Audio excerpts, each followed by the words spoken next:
আসসালামু আলাইকুম। মেক একাডেমির পক্ষ থেকে সবাইকে স্বাগতম। তোমাদের সামনে মেকানিক্যাল এস্টিমেটিং এন্ড কস্টিং এর পরীক্ষা আছে।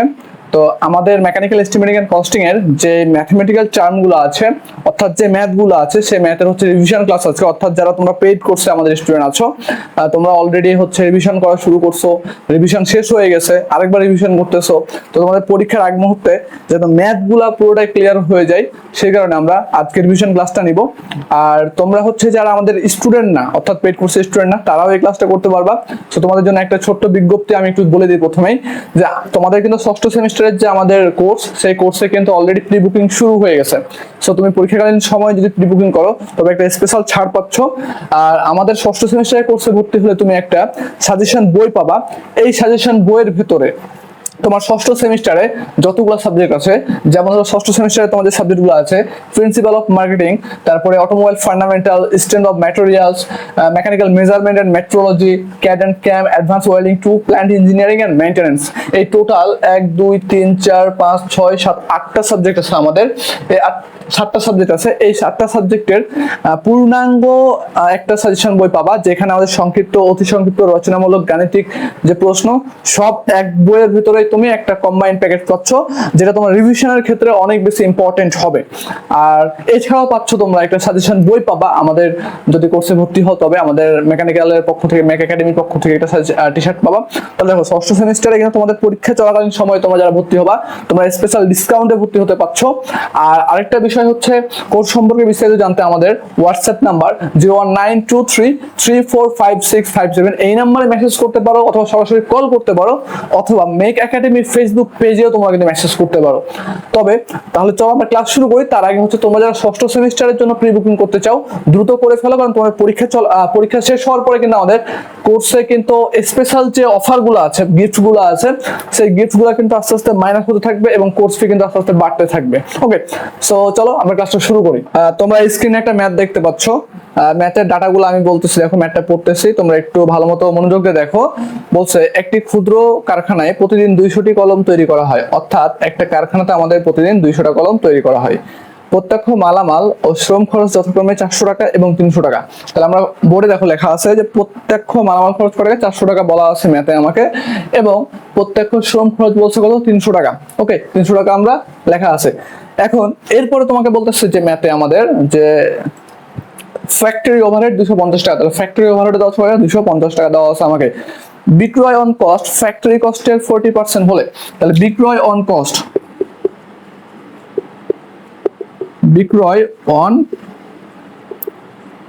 বলতেছে কত পার্সেন্ট, 40%। কার 40%? Factory overhead. তাহলে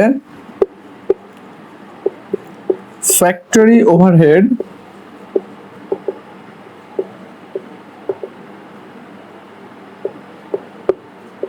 এর কত পার্সেন্ট? 40%।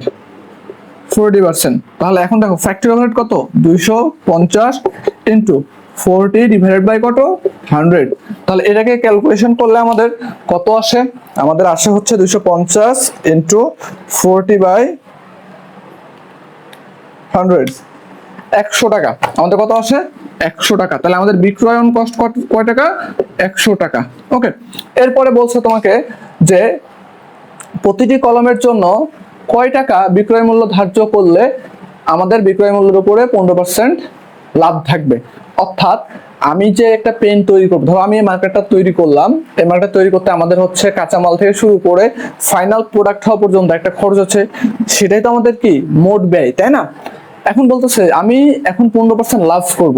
তাহলে 15% লাভ করতে চাই, তাহলে কার লাভ করতে হবে আমাকে? এই যে মোট যে ব্যয়টা হয়েছে, এই ব্যয় থেকে 15% আমাদের লাভ করতে হবে। তাহলে এই যে মোট ব্যয়, ধরো আমাদের হচ্ছে যে আমরা 100 টাকাতে একটা প্রোডাক্ট তৈরি করতে আমাদের 100 টাকা খরচ হচ্ছে, আমি এখন 15% লাভ করব। তাহলে 15% যদি লাভ করতে চাই, তাহলে আমাকে ওই প্রোডাক্টটা কয় টাকায় বিক্রি করতে হবে? 115 টাকা যদি বিক্রি করি, তাহলে আমাদের কি 15% লাভ হয়ে গেছে না? তাহলে আমাকে মোট ব্যয়টা হচ্ছে বের করতে হবে, এবং মোট ব্যয়ের কত পার্সেন্ট আমাকে কি করতে হবে? আমাদের হচ্ছে 15% এক্সট্রা করতে হবে। ঠিক আছে, তাহলে আমরা যদি বলি এখন যে সলিউশন করতে যাই, দেখো সলিউশন আমরা বলতে পারি যে মোট বিক্রয় মূল্য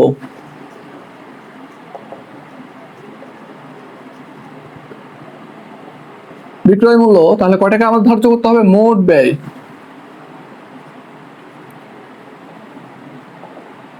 প্লাস মোট ব্যয়ের উপরে কত পার্সেন্ট? 15%। এর 15%।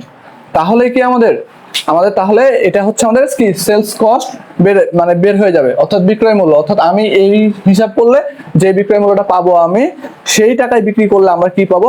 15% লাভ পাবো। ঠিক আছে, তাহলে মোট ব্যয় সমান আমরা কি জানি বলো তো? মোট ব্যয় সমান আমরা জানি যে উৎপাদন ব্যয় এবং বিক্রয় অন কস্ট, অর্থাৎ মালটা আমাদের বাজারে বিক্রি করতে যে টাকাটা খরচ হবে সেটা যদি যোগফল করি তাহলে আমরা মোট ব্যয় পেয়ে যাব। তাহলে আমরা লিখতে পারি, দেখো যে বা উৎপাদন ব্যয় plus office on cost plus মোট ব্যয়ের 15%। এখন কথা হচ্ছে আমি এক লাইন থেকে নামাইয়া অঙ্ক করে ফেলতে পারবো, বাট একটু প্রবলেম হবে কি, দেখো তোমাদের একটু প্রবলেম হবে যে তোমরা আগে মোট ব্যয়টা বের করে ফেলবা। ঠিক আছে, মোট ব্যয়টা আগে কিভাবে বের করবো আমি পরে দেখাচ্ছি। এভাবে করতে পারো, ওইভাবেও করতে পারো। ঠিক আছে, তবে এইভাবে যদি আমি করি তোমরা ভুল করে ফেলবো বেশি। তো সুতরাং আমরা এখানে একটা সমীকরণ দিয়ে রাখলাম, হ্যাঁ, 1 নম্বর ইকুয়েশন দিয়ে রাখলাম। এবার চলো আমরা মোট ব্যয় বের করব। ঠিক আছে, তাহলে এই লাইনটা মিশিয়ে ফেললাম আমরা। মোট ব্যয়, আমি এই লাইনটা কেন মিশালাম এটা আমি একবারে ম্যাথের শেষে বলবো। হ্যাঁ, তাহলে মোট ব্যয় কি আমাদের যে উৎপাদন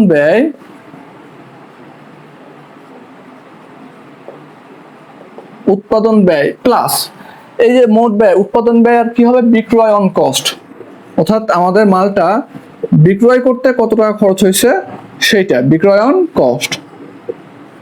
ওকে, এরপরে দেখো আমাদের উৎপাদন ব্যয় সমান আমরা কি পড়ছিলাম সূত্রে? প্রথমে আমরা দেখে আসছি যে প্রাইম কস্ট বা মুখ্য ব্যয় প্লাস ফ্যাক্টরি ওভারহেড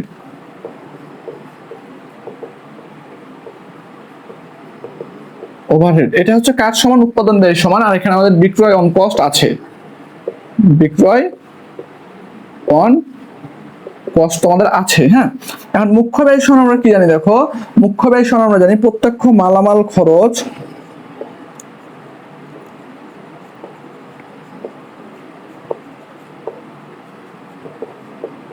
প্লাস প্রত্যক্ষ শ্রম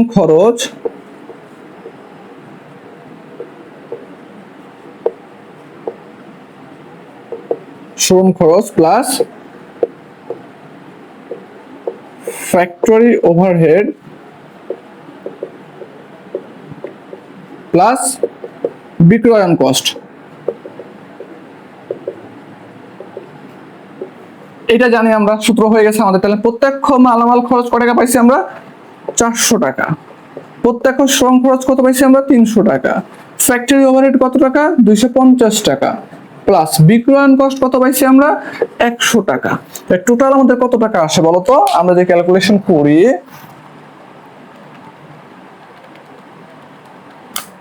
1050 টাকা।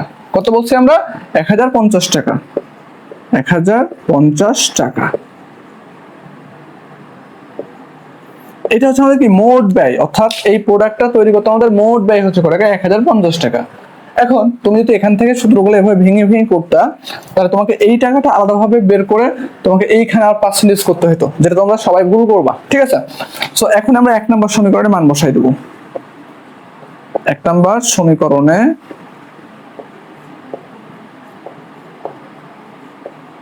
মান বসিয়ে, তাহলে দেখো 1 নম্বর সমীকরণে মান বসায়, তাহলে আমাদের বিক্রয়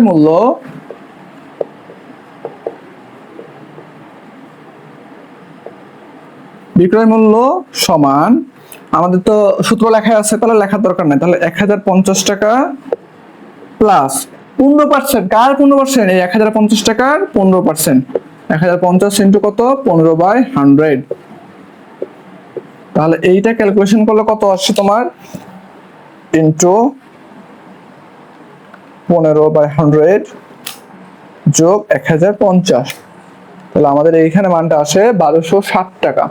কত? 1207.5, 1207.5 এত টাকা হচ্ছে আমাদের কি আসে বিক্রয় মূল্য। অর্থাৎ কতটা, কয়টা কলমের বিক্রয় মূল্য আমাদের বলছিল যে 200টা কলমের হচ্ছে বিক্রয় মূল্য 1260 টাকা। তাহলে আমরা একটা কলম কয় টাকায় বিক্রি করলে আমাদের হচ্ছে ইয়া হবে, 15% লাভ হবে। তাহলে আমরা যদি বলি একটি কলমের বিক্রয় মূল্য, অতএব একটি কলমের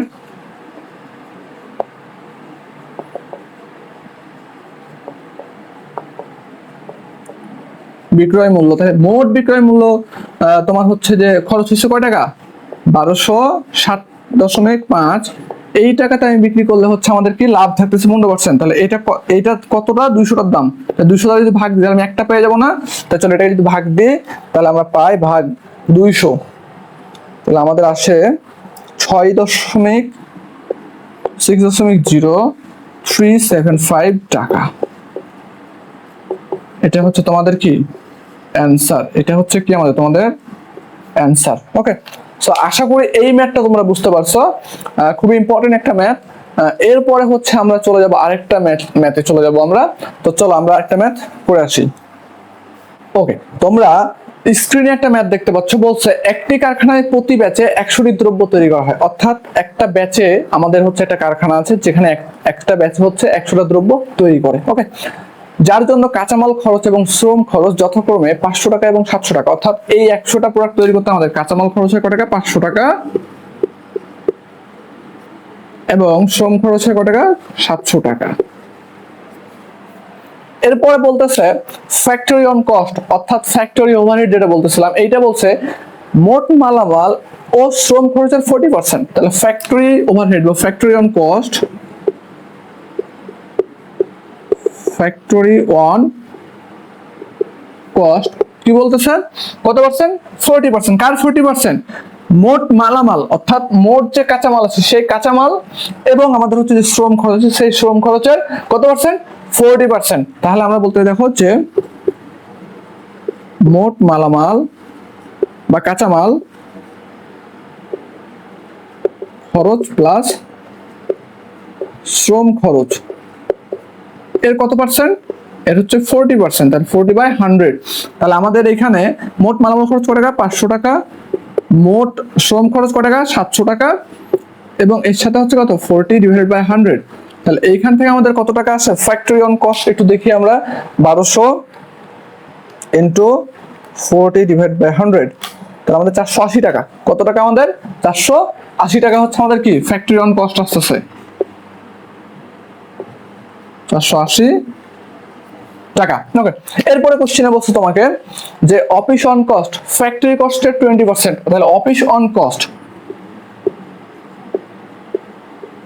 অফিস অন কস্ট অর্থাৎ অফিসিয়াল যে খরচ আছে এই খরচটা কত হচ্ছে আমাদের? যে ফ্যাক্টরি কস্ট, ফ্যাক্টরি কস্ট কত? 20%।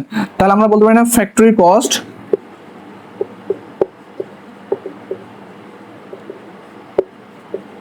এর 20%। অর্থাৎ ফ্যাক্টরি কস্ট কত? 480 ইন্টু কত? 20/100। তাহলে এইটা কত টাকা আসে আমাদের? 480 ইন্টু 20/100। তাহলে এইটা আসে 96 টাকা, অর্থাৎ 96 টাকা, 96 টাকা। ওকে, সো আমরা এখানে পেয়েছি। এখন বলছে যে প্রতিটি পণ্যের উৎপাদন খরচ নির্ণয় করো। অর্থাৎ আমাদের একটা পণ্যের কয় টাকা উৎপাদন হবে, মানে একটা পণ্য উৎপাদন করতে কত টাকা লাগবে সেটা লাগবে। তাহলে আমাদের একটা পণ্যের উৎপাদন খরচ বের করতে হলে কি আমাদের টোটাল যে বিক্রয় মূল্য বা আমাদের যে মোট ব্যয় সেটা বের করতে হবে আমাকে। যেহেতু আমাদের এখানে বিক্রয় মূল্য কত পার্সেন্ট লাভে বিক্রি করতে হবে সেটা বলে নাই, তাহলে আমরা মোট ব্যয় যদি বের করতে পারি যে 100টা পণ্য তৈরি করতে আমাদের মোট ব্যয় কত টাকা লাগতেছে, তাহলে আমরা কি পাবো? তাহলে আমরা হচ্ছে ওই একটা পণ্যের হচ্ছে দাম পেয়ে যাব। তাহলে আমরা দেখো লিখতে পারি এখানে যে মোট ব্যয়,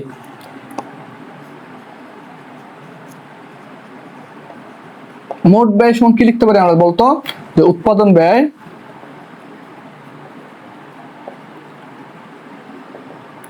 প্লাস আমাদের হচ্ছে কি office on cost, on cost. উৎপাদন ব্যয় সমান কি লিখতে পারি আমরা? মুখ্য ব্যয় প্লাস ফ্যাক্টরি অন কস্ট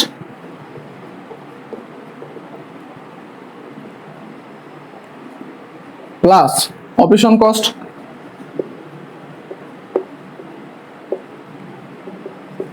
এখন এই মুখ্য ব্যয় সময় আমরা কি জানি, কাঁচামাল খরচ, প্রত্যক্ষ কাঁচামাল খরচ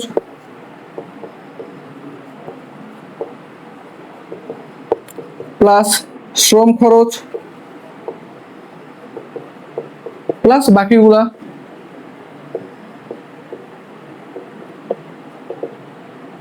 factory on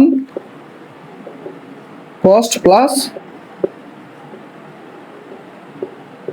office on cost. তাহলে এখন কাঁচামাল খরচ কত টাকা হয়েছে আমাদের, 500 টাকা, শ্রম খরচ কত হয়েছে 700 টাকা, ফ্যাক্টরি অন কস্ট কত হয়েছে 480 টাকা, আর অফিস অন কস্ট কত হয়েছে 96 টাকা। এই সবগুলো যোগ করলে কত আসে আমাদের,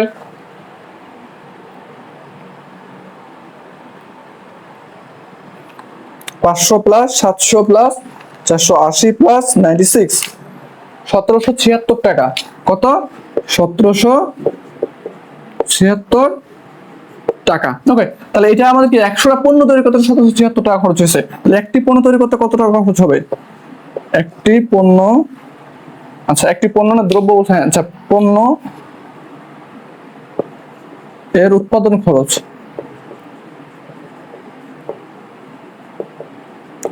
কত, 1776 ডিভাইড বাই কত 100। তাহলে এইটা করলে কত আসে বলতো, এটা যদি আমরা করি তাহলে আমাদের হচ্ছে 100 দিয়ে ভাগ করলে আমাদের টাকা আসে 17.76 টাকা।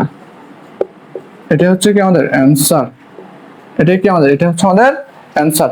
তো আশা করি তোমরা এই ম্যাথটা বুঝতে পারছো, ঠিক আছে।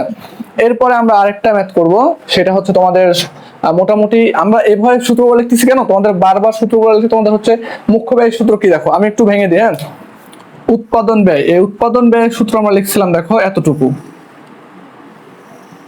এইটা। আবার এই মুখ্য ব্যয়, এই মুখ্য ব্যয় সূত্র আমরা লিখছিলাম দেখো এতটুকু, প্রত্যক্ষ মালামাল খরচ বা প্রত্যক্ষ শ্রম খরচ, এই দুটো যোগফল, ঠিক আছে। তো আমাদের কিন্তু সূত্রগুলো জাস্ট এভাবে লিখতেছিলাম। ওকে, সো এরপর আমরা একটা ম্যাথ করব, আমরা শতকরার যে ম্যাথগুলা সেইটা হচ্ছে করব। সো তোমরা হচ্ছে যারা একবারে বেসিক থেকে অ্যাডভান্স পর্যন্ত, অর্থাৎ পলিটেকনিকে থাকা অবস্থাতে তোমাদের যে বইগুলো আছে, যে ম্যাথগুলো আছে, এগুলো ক্লিয়ারলি আসলে শিখতে চাও বা পড়তে চাও এবং নিজের মেধাটাকে বিকশিত করতে চাও, নিজের স্বপ্ন ইন ফিউচারে তোমার ফ্যামিলির স্বপ্ন পূরণ করতে চাও, তবে তোমরা হচ্ছে অবশ্যই আমাদের একাডেমিক কোর্সে ভর্তি হতে পারো। তোমরা হচ্ছে সবসময় প্রি বুকিং করে ফেলো, কারণ আমাদের ক্লাস কিন্তু তোমাদের পরীক্ষার পরেই 1 থেকে 1.5 সপ্তাহ পরে আমাদের ক্লাস শুরু করে দেবো, আমরা 1 সপ্তাহ ছুটি দিব। এরপরে তোমরা হচ্ছে পরীক্ষা শেষ হওয়ার 15 থেকে 20 দিনের ভিতরে তোমার সাজেশন বই এবং টি-শার্ট তোমার হাতে পেয়ে যাবা। ওকে, সো দ্রুত ভর্তি হয়ে যাও, কারণ তোমাদের একটা বদ অভ্যাস আছে, তোমরা পরীক্ষা আসলেই বলো যে আল্লাহ এই সেমিস্টারে কোন রকম পাস করে দাও, আল্লাহ পরের সেমিস্টারে প্রথম থেকে সিরিয়াসলি পড়াশোনা করব, ফাড়াই ফেলবো। কিন্তু পরীক্ষা যেমনই শেষ হয় তেমনই তোমাদের পড়াশোনা থেকে বাইরে চলে যাও। সো পরীক্ষার চলাকালীন সময়েই হচ্ছে প্রি বুকিং করে ফেলো, তাহলে পরের সেমিস্টার আর বলতে হবে না আল্লাহ এইবারের মতো পাস করাই দাও।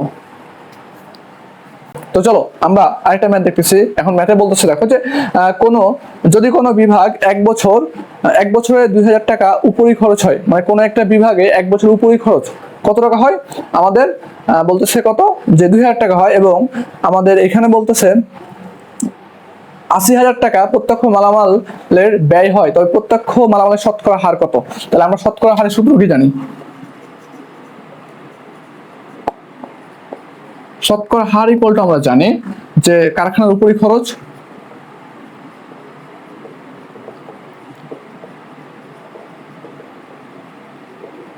ডিভাইডেড বাই প্রত্যক্ষ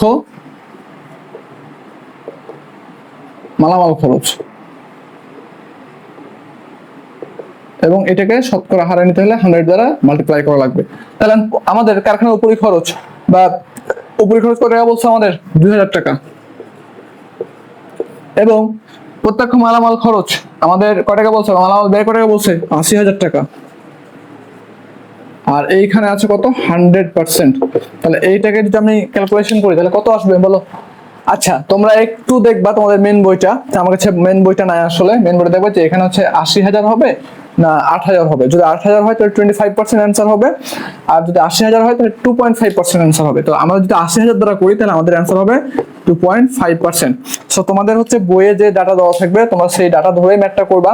ওকে, সেই ডাটা ধরে কি করবা? সেই ডাটা ধরেই ম্যাথটা করবা। তাহলে এটা হচ্ছে 2.5% হবে এই ক্যালকুলেশন করলে। আর যদি তোমরা হচ্ছে এটা 8,000 ধরে, যদি তোমাদের বই 8,000 থাকে তাহলে 8,000। সো আমাদের হচ্ছে মেইন কথা হচ্ছে যে আমাদের প্রশ্ন পড়ে আমাদের বুঝতে হবে যে আমাদের কি চাইছে। আমাদের ডাটা যাই থাকবে, আমাদের ডাটা কখনোই কমন পড়ে। হ্যাঁ, তোমরা হয়তো বা সেমিস্টার ফাইনাল পরীক্ষায় ডাটা কমন পাইতে পারো, বাট তোমরা যখন ডিপ্লোমা শেষ করার পরে সরকারি চাকরি পরীক্ষা দিবা, ডুয়েট অ্যাডমিশনের পরীক্ষা দিবা, তখন তোমার ডাটাগুলো কখন কমন পাবে না। তোমাদেরকে কনসেপ্ট ক্লিয়ার করতে হবে এবং তোমাদের সেই কনসেপ্ট অনুযায়ী হচ্ছে যা ওখানে ডেলিভারি করা লাগবে সলিউশন। ওকে, সো আমাদের থার্ড চ্যাপ্টার থেকে ম্যাথ যেগুলো ছিল মোটামুটি এই ম্যাথগুলো করলেই তোমরা আশা করি ভালো করবা। আর আমরা এরপরে ফোর্থ চ্যাপ্টারে চলে যাব। আমরা থার্ড চ্যাপ্টার শেষ করছি, এবার আমরা ফোর্থ চ্যাপ্টার যাব আমরা অবচয়। ওকে, সো অবচয়নের যে চ্যাপ্টারটা আছে এখানে বেশ কিছু ম্যাথ আছে এবং এখান থেকে প্রায় প্রত্যেকবার একটা ম্যাথ এসে থাকে। সো তোমরা ইনশাল্লাহ পেতে পারো যদি কপাল ভালো থাকে, ঠিক আছে। তো এখানে আমরা বেশ কয়েকটা সূত্র মনে রাখবো। অবচ্যুতির হার নির্ণয় হচ্ছে মূলত তোমাদের বেশ কয়েকটা নিয়মে হয়, যেমন সরলরৈখিক পদ্ধতিতে অবচ্যুতির হার নির্ণয়, তারপর সিঙ্কিং ফান পদ্ধতি আছে, যান্ত্রিক ঘন্টার পদ্ধতি আছে, ক্রমহ্রাসমান আছে। সো এখন এইখানে কথা হচ্ছে যে সরলরৈখিক পদ্ধতিতে আমাদের অবচ্যুতির হার নির্ণয়ের সূত্রটা কি হবে। তো অবচ্যুতির হার নির্ণয়কে আমরা হচ্ছে ডি দ্বারা প্রকাশ করি, বা ডেপ্রিসিয়েশন যেটা বলি আমরা, D equal to C minus S divided by N. সিটা হচ্ছে আমাদের যে নিট ক্রয় মূল্য, আমরা একটা পণ্য হচ্ছে ক্রয় করা থেকে শুরু করে স্থাপন করা পর্যন্ত আমাদের টোটাল যে টাকাটা খরচ হবে সেটাকে বলি আমরা হচ্ছে নিট ক্রয় মূল্য। যেমন ধরো একটা বিষয় যে নিট ক্রয় মূল্য, আমি বলতে চাই তোমাকে যে তুমি একটা লেদ মেশিন কিনছো মনে করো, হ্যাঁ। সো এই যে লেদ মেশিনটা কিনবা তুমি, এটা হচ্ছে কিনছো একটা টাকা দিয়ে, তো সেটা হচ্ছে আমাদের কি প্রাথমিক খরচ। তারপর এইটাকে তুমি মনে করো হচ্ছে গাড়িতে করে নিয়ে আসলা, মনে করো গাড়িতে করে নিয়ে আসলো, তাহলে আমাদের কি পরিবহন খরচ হচ্ছে একটা। তারপর এটাকে হচ্ছে স্থাপন করতেছো আর কি, কোন একটা জায়গাতে তুমি হচ্ছে একটা জায়গাতে ফিক্সড একটা জায়গাতে হচ্ছে স্থাপন করবা, সেই স্থাপনা খরচ হচ্ছে আমাদের। আবার এটা রক্ষণাবেক্ষণ খরচ হচ্ছে। এই সবগুলো খরচটাকে মূলত আমরা হচ্ছে বলি নিট ক্রয় মূল্য বা হচ্ছে আমাদের নিট খরচ বলি। এসটা হচ্ছে আমাদের সলভেজ ভ্যালু, অর্থাৎ নির্দিষ্ট একটা সময় পরে আমি যখন একটা পণ্যটাকে বিক্রি করে দেবো, তখন বিক্রি যদি নাও করি তাহলে আমাদের হচ্ছে 5 বছর 10 বছর পরে তো আমাদের একটা জিনিসের দাম কমে, প্রোডাক্টের দাম কমে যায় না। সো আমাদের যে প্রোডাক্টটা যখন ধরো আমি এখন একটা টিভি কিনলাম 50,000 টাকা দিয়ে, আমি 10 বছর পরে আমি সেই টিভিটা বিক্রি করতে যাবেলাম 20,000 টাকা, তাহলে আমাদের সলভেজ ভ্যালু হচ্ছে এখানে 20,000 টাকা আর ক্রয় মূল্য হচ্ছে আমাদের 50,000 টাকা। আর এই যে এই 50,000 থেকে আমি 20,000 পর্যন্ত নামছে আমার কত বছর বয়সে? 10 বছর সময় নামছে। তাহলে এই 10 বলতেছি বছর, এটা হচ্ছে আমাদের এন সংখ্যা, অর্থাৎ আমাদের বছরের সংখ্যা বা কত বছরে হচ্ছে আমাদের এটা অবস্থিত হইতেছে। ওকে, তাহলে আমি যদি বলি যে আমাদের যে টেলিভিশন কিনছি, আমার এই টেলিভিশনের আমাদের ডেপ্রিসিয়েশন বা অবস্থিতির হার কত, তাহলে 50 মাইনাস 20, 50,000 মাইনাস 20,000, 30,000, 30,000কে 10 দ্বারা ভাগ দাও, তো যেটা পাবা সেটা হচ্ছে আমাদের অবস্থিতির হার। ওকে, সো সিঙ্কিং ফান পদ্ধতিতে আমাদের হচ্ছে অবশ্যই হার নির্ণয়ের সূত্র হচ্ছে D equal to R into C minus S divided by 1 plus R, এইটার উপরে ব্র্যাকেটে to the power N minus 1। Okay, so এইখানে এখন কথা হচ্ছে আরটা কি, আসলে আরটা হচ্ছে আমাদের সুদের হার, আর এটা হচ্ছে কি আমাদের সুদের হার। সিটা হচ্ছে আমাদের নিট ক্রয় মূল্য, তারপরে হচ্ছে আমাদের এসটা হচ্ছে আমাদের সলভেজ ভ্যালু, আর এটা হচ্ছে সুদের হার, আর এনটাও তোমরা বললাম যে সময়কাল। ওকে, সো আমাদের কি ক্রয় মূল্য থেকে সলভেজ ভ্যালু হইতে যে সময়টা লাগবে সেটাকে আমরা সেই সময়টুকু। ওকে, এখন যান্ত্রিক ঘন্টার পদ্ধতিতে আমাদের অবশ্যই হার নির্ণয় করা হয়, তো সেই ক্ষেত্রে সূত্র একটাই, এই যে সরলরৈখিক পদ্ধতিতে যেটা আমরা বলতেছি সেটাই। তো এই সরলরৈখিক পদ্ধতি আমরা বলতেছি এইটাকে হচ্ছে আমরা এনটাকে সবসময় কিসে রাখতে হবে? ঘন্টাতে রাখতে হবে। এখন তোমাদের বিষয়ে একটা বলি, তোমাদের যে প্রবলেমগুলো হয়ে থাকে আর কি, যে তোমরা অনেক সময় সরলরৈখিক পদ্ধতিতে অবস্থিত হার নির্ণয় পড়াইছি আমি, বাট আমি বললাম না যে স্ট্রেট লাইন মেথড বললাম না, বাট তোমাদের পরীক্ষার খাতায় স্ট্রেট লাইন মেথড বলে দিছে, তখন তোমরা ম্যাথ করতে পারো না, ম্যাথ তো আমাদের বই থেকে আসে নাই, ঠিক আছে। তো সরলরৈখিক পদ্ধতিতে ইংরেজিতে বলা হয় স্ট্রেট লাইন পদ্ধতি। কি বললাম আমরা? স্ট্রেট লাইন মেথড বলি আমরা। ওকে, আর এটা তো সিঙ্কিং ফান মেথড, আর এটা হচ্ছে কি আমাদের ঘন্টার পদ্ধতি। ওকে, সো চলো আমরা হচ্ছে এখন এই অধ্যায়ের ম্যাথ করব। তার আগে একটু বলে দিই, তোমাদের ষষ্ঠ সেমিস্টারে কিন্তু প্রি বুকিং অলরেডি শুরু হয়ে গেছে। সো তো দ্রুত প্রি বুকিং করে ফেলো, আমরা কিন্তু তোমাদের পরীক্ষা শেষ হওয়ার কিছু সময় পরেই কিন্তু আমরা ক্লাস শুরু করে দেব। ওকে, সো সূত্রগুলো তোমরা দেখে ফেলছো। এখন তোমরা স্ক্রিনে একটা ম্যাথ দেখতে পাচ্ছ যে একটি মেশিন ক্রয় মূল্য, একটি মেশিনের কি ক্রয় মূল্য হচ্ছে 45,000 টাকা। তাহলে এই 45,000 টাকা একটা মেশিন আমি কিনছি। এখন এরপরে হচ্ছে আমার স্থাপনা খরচ আছে না, সেটা আমাদের হচ্ছে প্রশ্ন পড়ে হচ্ছে বুঝতে হবে। এরপরে বলতেছে এটার আয়ুকাল 15 বছর, তার মানে এটার সময়কাল কত 15 বছর। তাহলে এন এর মান হচ্ছে কত আমাদের বলছে 15 বছর। ওকে, আমরা সিটা লিখবো, সিটা হচ্ছে কত 45,000। এটা এর সাথে আর কিছু আছে কিনা সেটা জানি না আমরা। ওকে, এখন বলতেছে স্ক্র্যাপ মূল্য বা সলভেজ ভ্যালু হচ্ছে 15,000 টাকা। তার মানে আমাদের এস এর মান হচ্ছে কত 15,000 টাকা। 15,000 টাকা বলছে, এবং স্থাপন খরচ 5,000 টাকা। তার মানে আমি স্থাপন করছি, এটার খরচ কত 5,000 টাকা। তাহলে এটা আমাদের কিসে চলে যাবে, এটা আমাদের নিট ক্রয় মূল্য যাবে, তাহলে 5,000। ওকে, আর কিছু আছে না দেখি আমরা। এরপরে বলছে যে সিঙ্কিং ফান্ডে জমা টাকার পরিমাণ 5% সুদের হার হইলে, তাহলে আর এর মান দেওয়া হচ্ছে কত আমাদের, আর এর মান দেওয়া হচ্ছে 5%, অর্থাৎ 0.05। এটা তাই না, 100 দ্বারা ভাগ করলে কত হবে 0.05ই হওয়ার কথা, না কম বেশি হবে, এটাই হবে। ঠিক আছে, তারপরে বলতেছে যে সিঙ্কিং ফান্ড এবং সরলরৈখিক পদ্ধতিতে সুদের হারের পার্থক্য নির্ণয় করো। অর্থাৎ আমাদের এখানে বলছে যে আমাদের সরলরৈখিক পদ্ধতিতে আমরা যেটা অবচিতির হার পাবো সেইটা, এবং সিঙ্কিং ফান্ড পদ্ধতিতে আমরা যে অবচিতির হার পাবো সেটা, এই দুটা বের করার পর এই দুটার ভিতরে পার্থক্য বের করতে হবে। অর্থাৎ আমাদের বড় থেকে ছোট বাদ দিলে আমরা পার্থক্যটা পেয়ে যাব। ওকে, সো চলো আমরা কি জানি, আমরা জানি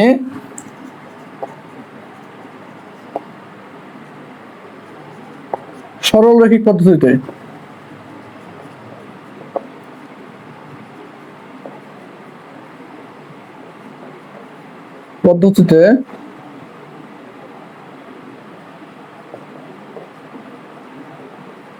অবচিতির হার d equal to c minus s by n। তাহলে আমাদের c এর মান কত 50,000 পাইছি আমরা, এদের যোগ করলে কত 50,000 হয়। 50,000 মাইনাস সলভেজ ভ্যালু কত 15,000, আর সময় হচ্ছে কত 15। তাহলে এইটা করলে কত হয়, ক্যালকুলেশন করলে 50/15 ডিভাইড বাই 15, 2333.34 এত টাকা। ওকে, এখন সিঙ্কিং ফান্ড পদ্ধতিতে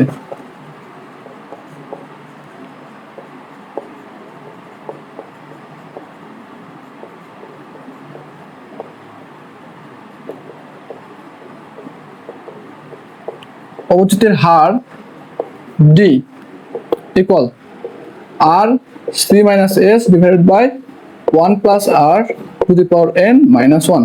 তাহলে r এর মান কত 0.05 ইন্টু কত 50,000 minus 15,000 divided by 1 plus r এর মান কত 0.05, n এর মান কত 15 মাইনাস 1। তাহলে এই মানটা কত আসে আমাদের,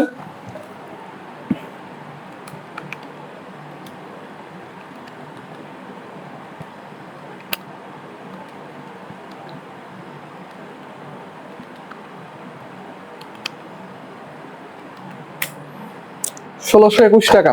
1,621.98, 1,621.98 এত টাকা। তাহলে আমাকে কি বলছে যে অবচিতির হারের পার্থক্য, তাহলে অবচিতির হারের পার্থক্য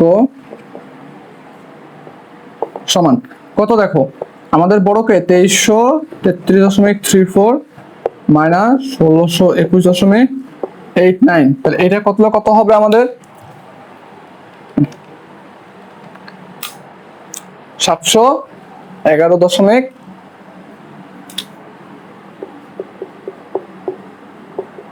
এত টাকা।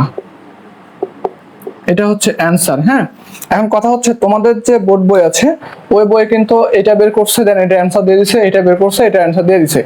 তো তোমাদের হচ্ছে এখানে তো আমাদের সিঙ্কিং ফান্ড পদ্ধতি এবং সরলরৈখিক পদ্ধতিতে অবস্থিত হারের পরিমাণ চাই নাই, তাই না, বা হার নির্ণয় করো এটা বলে নাই, বলছে কি হারের পার্থক্য নির্ণয় করো।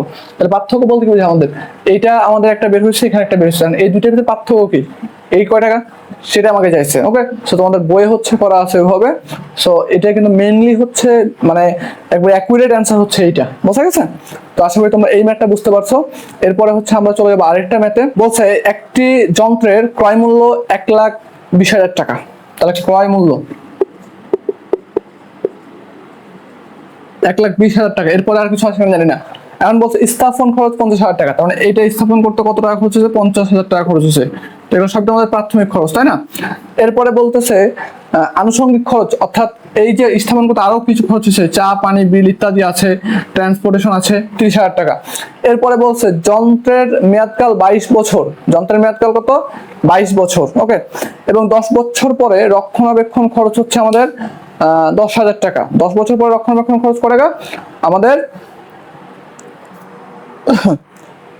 কত? 10,000 টাকা। তাহলে আমাদের রক্ষণাবেক্ষণ খরচ হচ্ছে কি আমাদের হিসাব করে নিতে হবে। তাহলে আমাদের টোটাল এখানে টোটাল যে খরচ সেটা কত আসতেছে?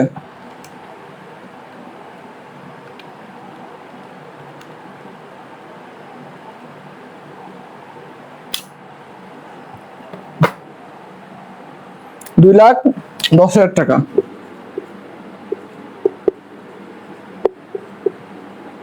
এত টাকা। ওকে। এখন বলতেছে যে মেয়াদ শেষে আমাদের মেয়াদকাল কত যন্ত্রের? 22 বছর। তাহলে এন এর মান হচ্ছে আমাদের কত? 22 বছর।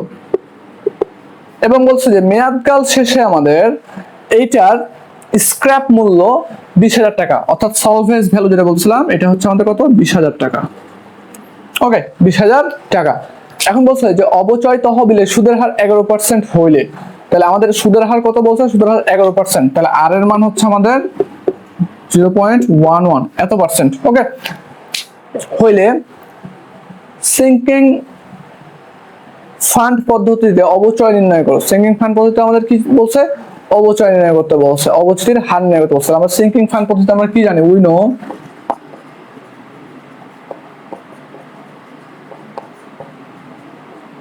সিঙ্কিং ফান্ড পদ্ধতিতে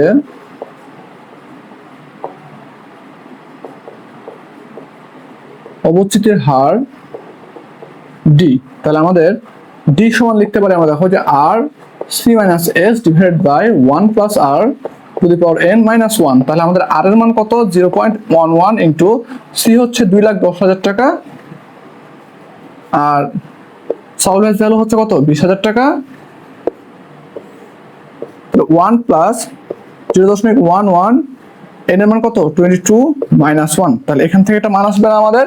চলো ক্যালকুলেশন করে কত আসে দেখি।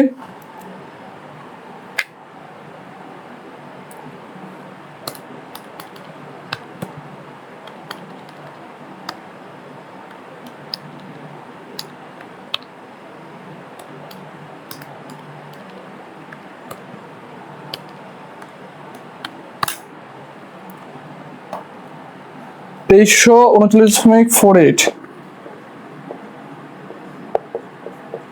এত টাকা। এটা হচ্ছে কি আমাদের? এটা হচ্ছে আমাদের অ্যান্সার। এইটা কি? এটা হচ্ছে আমাদের অ্যান্সার। তো আশা করি তোমরা এই ম্যাথটা বুঝতে পারছো। তারপরে হচ্ছে আমরা চলে যাব আরেকটা ম্যাথে। এই অধ্যায়েরই আরেকটা ম্যাথ বলতেছে এরকম যে একটি কারখানায় 1,80,000 টাকা দিয়ে একটি কারেন্ট লেদ ক্রয় করা হইলো। তাহলে আমাদের ক্রয় করছে কত? ক্রয় করছে হচ্ছে 1,80,000 টাকা দিয়ে আমরা একটা লেদ হচ্ছে ক্রয় করছে। এরপরে বলছে যে যার স্থাপন খরচ 15,000 টাকা, অর্থাৎ আমাদের স্থাপন করতে খরচ হচ্ছে কত টাকা? 15,000 টাকা। তাহলে আমাদের এটাও কি প্রাথমিক খরচ 15,000 টাকা। এরপরে বলতেছে আমাকে যে আনুমানিক কার্যকারী আয়ুকাল 15 বছর, অর্থাৎ এইটার হচ্ছে বয়স কত? 15 বছর। আমাদের মেশিনটা চলবে কত? 15 বছর। বলছে যে 5 বছর পর এটির মেরামত খরচ হচ্ছে আমাদের 10,000 টাকা। তাই কয় বছর পরে মেরামত খরচ? 10,000 টাকা আমাদের 5 বছর পরে। এবং এর অবশেষ মূল্য হচ্ছে 50,000 টাকা। তার মানে স্ক্র্যাপ ভ্যালু 50,000 টাকা। এবং 5 বছর পরে মেরামত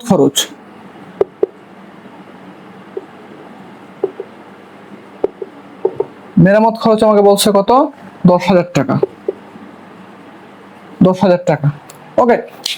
এখন বলতেছে যে হইলে সরল রৈখিক পদ্ধতিতে এটির অবচেতির হার নির্ণয় করো। সরল রৈখিক পদ্ধতি বলে দিয়েছে, তাহলে আমাদের প্রথমত আমাদের সরল রৈখিক পদ্ধতি করার আগে আমাদের এইটা চলবে কত 15 বছর পর্যন্ত, বাট আমরা ফার্স্ট স্টেপে কয় বছর চালাবো, 5 বছর চালানোর পরে কিন্তু আমরা 10,000 টাকা আবার ইনভেস্ট করতে হবে আমাকে, কত 10,000 টাকা। তাহলে আমাদের 5 বছরে প্রথমে আমাদের 5 বছর পরে অবচেতির হার যেটা সেটা আমরা বের করবো একবার, ঠিক আছে। তাহলে আমাদের দেখো লিখতে পারি উইনো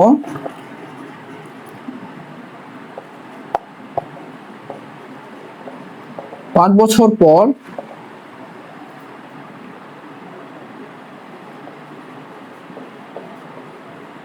অবচেতির হার কত, d equal to c minus s by n। তাহলে c এর মান কত আমাদের 1,80,000 আর 15, তাহলে হচ্ছে 1,95,000 এত টাকা মাইনাস সলভেন্স হলো কত 50,000 টাকা। n এর মান হচ্ছে আমাদের 5 বছর। তাহলে এখন এইখানে আমাদের মান আসে কত, এত টাকা হচ্ছে আমাদের আসে অবচেতির হার, হ্যাঁ 29,000 টাকা। ওকে, সো এটা হচ্ছে 5 বছর পরে, এবং 5 বছর পরে মেরামত বাবদ কত টাকা খরচ করছি আমরা, তাহলে আমাদের নিট ক্রয় মূল্য 5 বছর পর, তাহলে এইটা হচ্ছে দেখো আমাদের 5 বছর পরে আমাদের এটা হচ্ছে কি আমাদের আবার মোট তাহলে আমাদের হচ্ছে এখানে যে এগেন যদি বলি আমরা, এগেন হচ্ছে আমাদের টোটাল 15 বছরের জন্য আমাদের হচ্ছে অবচেতির হার d equal to c minus s by n। তাহলে আমাদের এখানে নিট মূল্য কত মাইনাস এস হচ্ছে কত আমাদের 50,000 টাকা ডিভাইডেড বাই টোটাল কত 15 বছর। তাহলে এখান থেকে কত আসে আমাদের ক্যালকুলেশন করলে,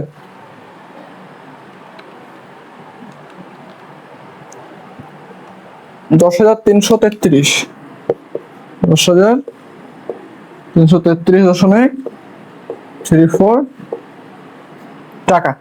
তো আশা করি তোমরা এই ম্যাথটাও ক্লিয়ারলি বুঝতে পারছো। ওকে, তো এরপরে আমরা যান্ত্রিক ঘন্টার পদ্ধতির হচ্ছে একটা ম্যাথ করব, সেটা হচ্ছে চলো আমাদের ম্যাথে বলছে এরকম যে একটি ড্রিল মেশিনের ক্রয় মূল্য 15,000 টাকা। তো আমাদের ড্রিল মেশিন যেটা আছে এটার হচ্ছে ক্রয় মূল্য কত 15,000 টাকা। ওকে,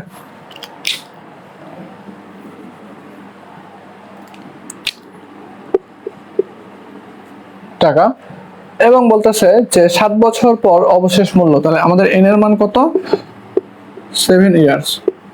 7 বছর পর আমাদের এটার স্ক্র্যাপ মূল্য হচ্ছে তোমাদের 1500 টাকা, স্ক্র্যাপ মূল্য হচ্ছে কত 1500 টাকা বা সালভেজ ভ্যালু। ওকে, 1500 টাকা আমাদের বলছে মেশিনটি দৈনিক 4 ঘন্টা চললে প্রতি ঘন্টায় অবচেতির পরিমাণ নির্ণয় করো। প্রতি ঘন্টায় বলছে মানে কি আমাদের ঘন্টার পদ্ধতিতে আমাদের অবচেতির হারটা নির্ণয় করতে হবে।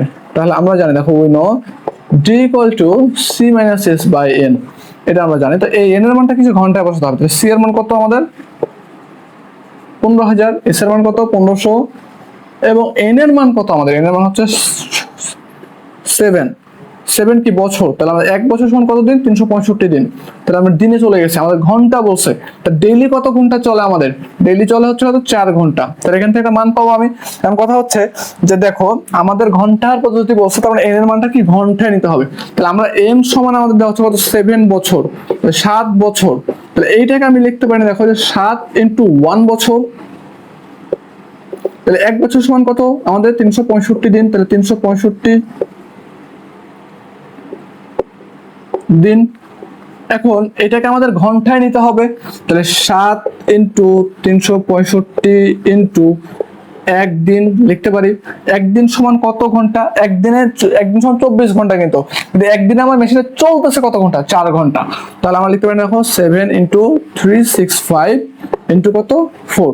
তো এইটা হচ্ছে আমাদের এই মানটা হচ্ছে আমরা এখানে পুট করছি। ওকে, কিভাবে আসছে এইভাবে আসছে, বুঝতে পারছো। তাহলে এটাকে ক্যালকুলেশন করলে আমাদের কত আসে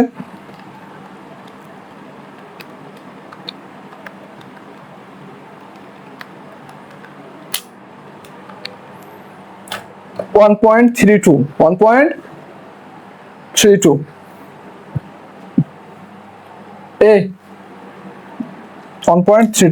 বলতেছি এত। ওকে, এত টাকা পার আওয়ার।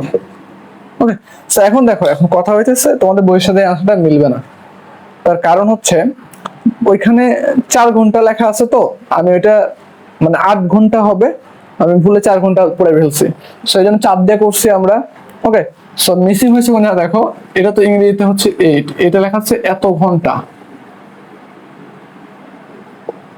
দৈনিক এত ঘন্টা প্রশ্নে লেখা আছে, তো আমি এটা বাংলা ধরে 4 বলে ফেলছি। ওকে, সো তোমরা 8 বসায় করলে বয়সের অ্যান্সার মিলে যাবে। ওকে, ডাটা চেঞ্জ হতেই পারে, ওটার টেনশন নেই।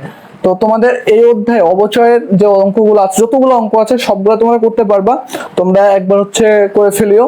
আর আরেকটা বিষয় হচ্ছে যে তোমাদের কাছে একটা মানে আকুল আবেদন থাকবে আমার এরকম, বা অনুরোধ থাকবে বা নির্দেশনা বলতে পারো বড় ভাই হিসেবে, তোমরা যারা শুধুমাত্র পরীক্ষার সময় শর্ট সাজেশন বিভিন্ন জায়গা থেকে কালেক্ট করে পড়তেছো, সো তোমাদের কিন্তু আসলে বলার কিছু নাই আমার, কারণ আমি শর্ট সাজেশন দিই না কখনোই।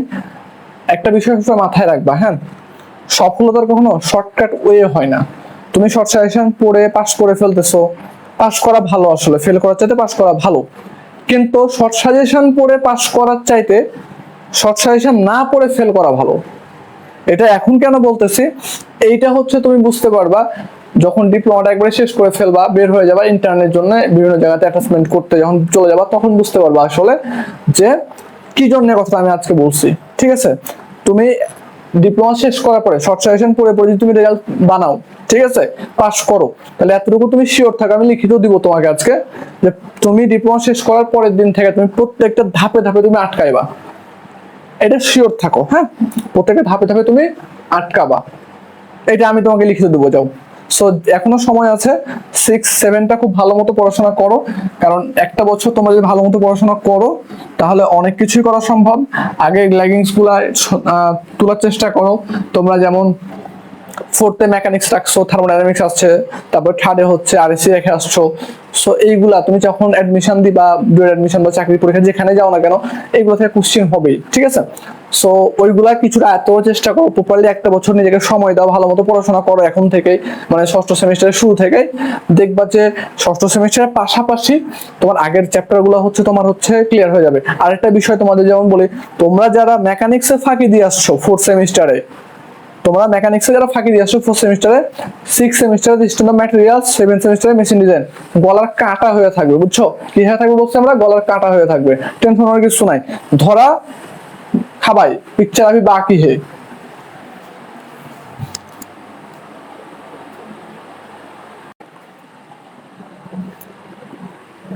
তো আমরা কিন্তু অলরেডি 3 এবং 4 অধ্যায় শেষ করে ফেলছি। আমাদের পঞ্চম অধ্যায় ইঞ্জিনিয়ারিং যন্ত্রাংশের পরিমিতি, অর্থাৎ আমাদের এইখানে এই অধ্যায় থেকে যে কোশ্চেনগুলো খুব বেশি ইম্পর্টেন্ট বলো, বা এই অধ্যায়ে আমরা যা যা শিখবো সেটা হচ্ছে যে তোমার বিভিন্ন ধরনের আমাদের হচ্ছে ফিগার দেওয়া থাকবে, সেই ফিগার থেকে হচ্ছে আমাদেরকে সেই ফিগারের নিট ওজন বের করতে বলতে পারে, তারপর হচ্ছে আমাদের আরো হচ্ছে তোমার মোট ওজন বের করতে বলতে পারে, এখানে মেশিনিং অ্যালাউন্স থাকতে পারে, তো সেইগুলো আমরা দেখবো। তো তার আগে এই অধ্যায়ের যে গুরুত্বপূর্ণ সূত্র আছে সেইগুলো একটু দেখে ফেলি আমরা। সো আমাদের হচ্ছে একটা সূত্র আছে যে ফিলেটের ক্ষেত্রফল। সো এই যে এই অংশটুকু দেখতেছো আমাদের হ্যাচিং করা, এই অংশটাকে আমরা বলি হচ্ছে ফিলেট। ওকে, সো এটার ক্ষেত্রফল হচ্ছে আমাদের R square into 1 minus pi divide by 4, অর্থাৎ আর হচ্ছে আমাদের এই প্রান্ত থেকে এই ফাঁকা যে অংশটুকু আছে, আমাদের একটা বর্গক্ষেত্র যদি অঙ্কন করি তাহলে সেই ফাঁকা অংশ হচ্ছে আমাদের ব্যাসার্ধ। ওকে, আর কোণের ফ্রাস্টাম আয়তন, সো এইটা হচ্ছে তোমাকে এখন ইন ডিটেলসে বোঝানো পসিবল না, আমাদের কোর্সে যারা ছিল তাদেরকে মোটামুটি আমরা ডিটেলসে দেখাইছিলাম। সো এটা হচ্ছে আমাদের বড় ডায়ামিটার, এটা হচ্ছে ছোট ডায়ামিটার, এবং এই যে আমাদের বলতেছো টোটাল, এটা আমরা লেন্থ বলি বা হচ্ছে আমাদের উচ্চতা বলি। ঠিক আছে, অর্থাৎ লম্বিক উচ্চতা উভয় তলের ক্ষেত্রে সেম হবে আমাদের। ওকে, সো এটা আমাদের এইচ দ্বারা প্রকাশ করি। তো এটার ক্ষেত্রে আমাদের সূত্র, আয়তনের সূত্র হচ্ছে যে pi divide by 12 into H. Okay, into H into D square, বড় ডি স্কোয়ার প্লাস ছোট D square plus D into D, দুইটার ডায়ামিটার। ওকে, সো তোমরা এটা ব্যাসার্ধ দিয়েও করতে পারো, যদি কখনো ব্যাসার্ধ দেওয়া থাকে তাহলে। তো একটা সূত্র মুখস্থ রাখবা। সো একটা সূত্র মুখস্থ রেখে হচ্ছে কি করবা, যদি ব্যাসার্ধ দেওয়া থাকে তাহলে সেটাকে ডায়ামিটারে কনভার্ট করে ফেলবা। আমরা জানি তো যে ব্যাসার্ধ ইকুয়াল ব্যাস ইকুয়াল টু হচ্ছে 2 ইনটু ব্যাসার্ধ বা রেডিয়াস। ওকে, সো তারপর পিরামিড কোণের আয়তন যদি বলা হয়, পিরামিড কোণের আয়তন বের করতে বলে, তাহলে পিরামিড কোণ যেটা দেওয়া থাকবে সেই জায়গা হচ্ছে V equal to H by 3 into area 1 plus area 2 plus root over area 1 into area 2। এটা হচ্ছে আমাদের আয়তনের সূত্র। তারপরে হচ্ছে আমাদের এইরকম একটা শেপ থাকতে পারে তোমাদের ম্যাথের ক্ষেত্রে, তোমাদের বই যে ম্যাথগুলো আছে এই ম্যাথগুলোতে এরকম একটা শেপ থাকে। সো এই শেপের এইটুকু আমাদের হচ্ছে বলি আমরা ডায়ামিটার বলি। যদি আমরা একটু স্পেন্ডেল দেখছো তোমরা বা ডেড সেন্টার যেটা বলি আমরা, সে ডেড সেন্টারটা হচ্ছে, ডেড সেন্টারের মাথাটুকু হচ্ছে এটা আমরা বলতেছি, আমরা দেখি আমরা জানি যেটা আমরা হচ্ছে ড্রিল করার সময় বা মিক্সিং লেদ মেশিনে তোমার হচ্ছে টার্নিং করার সময় বা তোমার হচ্ছে টার্নিং করার সময় হচ্ছে আমরা এটা ইউজ করি সাপোর্ট হিসেবে, ঠিক আছে, যখন বড় আমাদের কার্যবস্তু থাকে তখন। সো দেখবা যে এটা হচ্ছে ডায়ামিটার, এটা দেখতে হচ্ছে মূলত এরকম হয়ে থাকে, ঠিক আছে। সো এই ডায়ামিটারটা যেহেতু আমাদের এটা 1D আঁকাইছি আমরা, এখানে 3D আঁকাইতে পারি না। 3D আঁকাইলে হচ্ছে আমাদের বিষয় দেখতে কিরকম হতো যদি আমাদের বলি এরকম দেখো,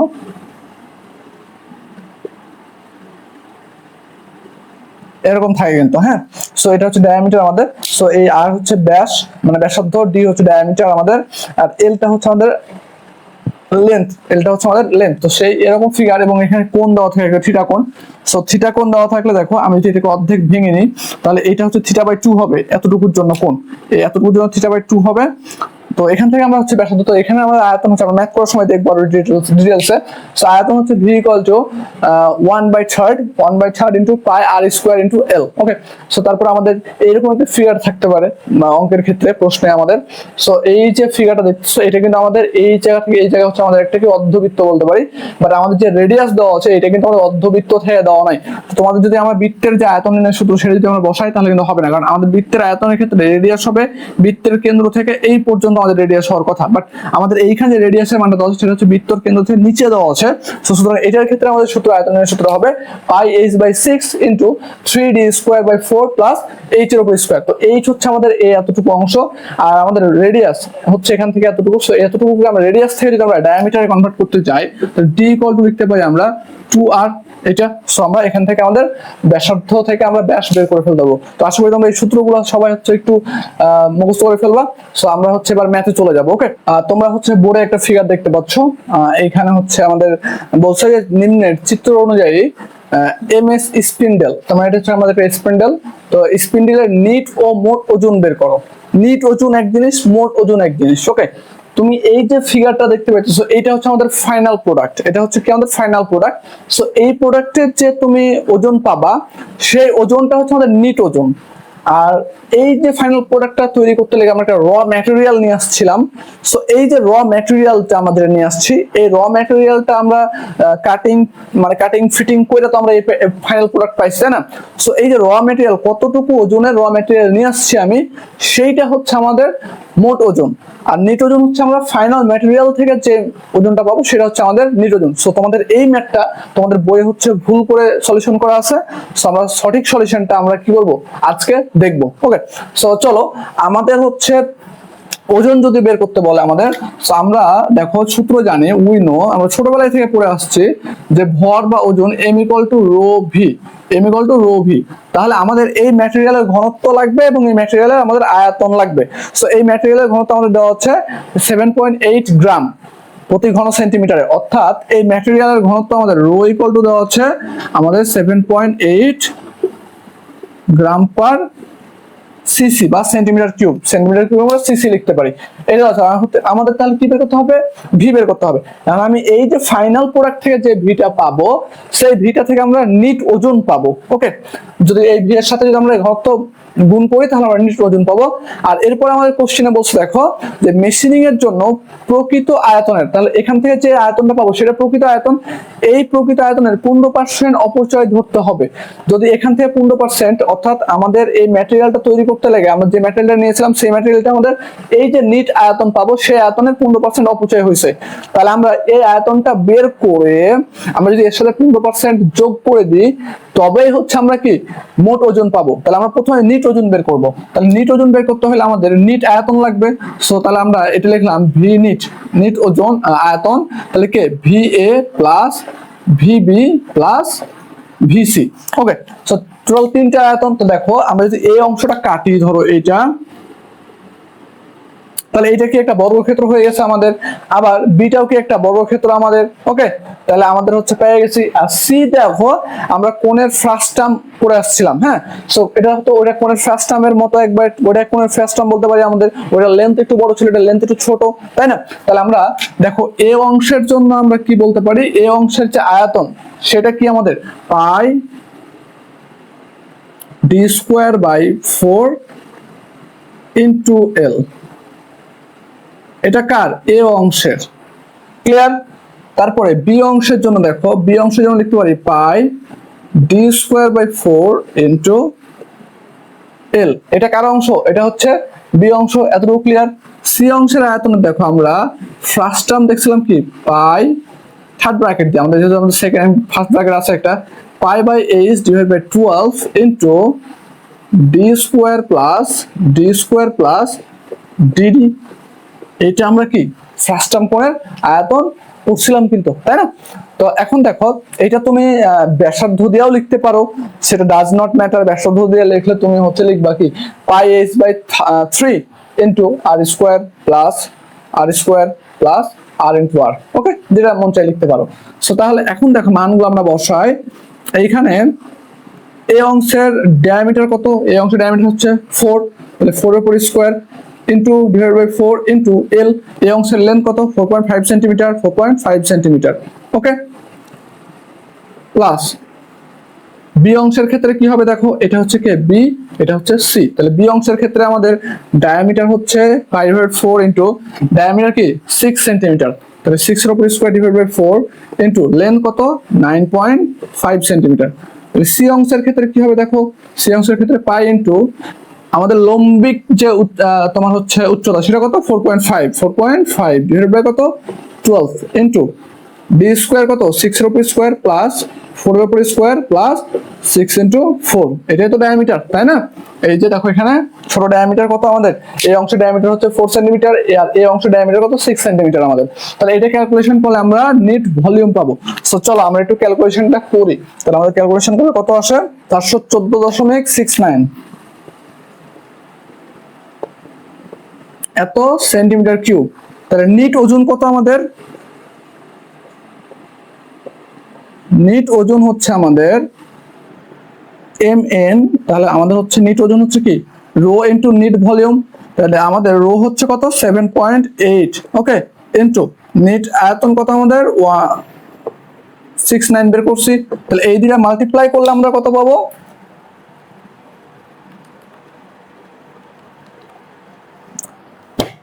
3234.58 এত গ্রাম। তাহলে কেজিতে কনভার্ট করলে কত হবে 3.234 এত কেজি। এটা হচ্ছে আমাদের একটা অ্যান্সার, হ্যাঁ, এটা হচ্ছে আমাদের একটা অ্যান্সার। আরেকটা হচ্ছে কি মোট ওজন। তাহলে মোট ওজন